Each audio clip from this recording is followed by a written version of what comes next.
Viruses are made of DNA or RNA that is contained inside of a protein shell. Additionally, some viruses have membranes around their protein shells. Considering there is little else inside of a virus, viruses are not cells and are not alive. If viruses are not cells, the question may arise, how are the proteins the viral DNA and RNA codes for ever to be produced? The answer is the virus requires a host cell to produce the proteins the genes of the virus code for. When a virus infects a cell, spike proteins protruding from the virus can attach to the outside of the cell.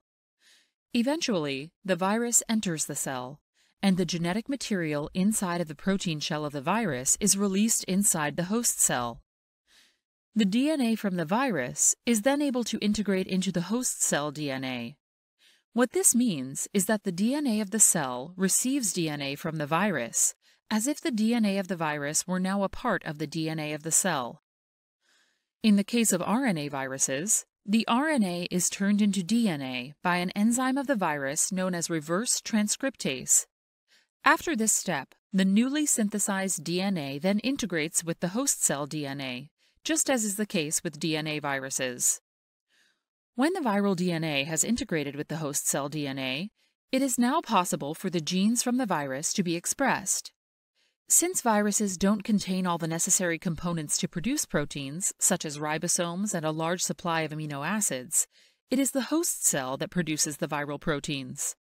When the genes of the virus are expressed, it is the host cell that produces the mRNA of the viral gene, and it is the host cell's ribosomes and amino acids that build the proteins of the virus. The genes the virus codes for are mostly genes to produce new copies of the virus. Thus, after infecting a host cell, the virus is able to produce more copies of itself. This includes the DNA or RNA and the protein shell of the virus. However, as this process is repeated, many new viruses are produced, and then more and more copies of the virus are produced until the cell ruptures and dies. However, one protein the virus codes for is the viral antigen.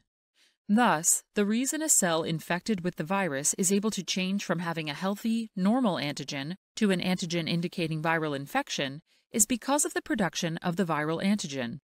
When the viral antigen is loaded onto MHC1 and presented on the outside of the cell, the immune system is alerted that the cell is infected with the virus, and the cell is killed by the immune system. Each virus has its own specific antigen, which is why the immune response is specific to one type of virus. If the immune response is swift enough, the infected cell can be killed before very many copies of the virus can be produced.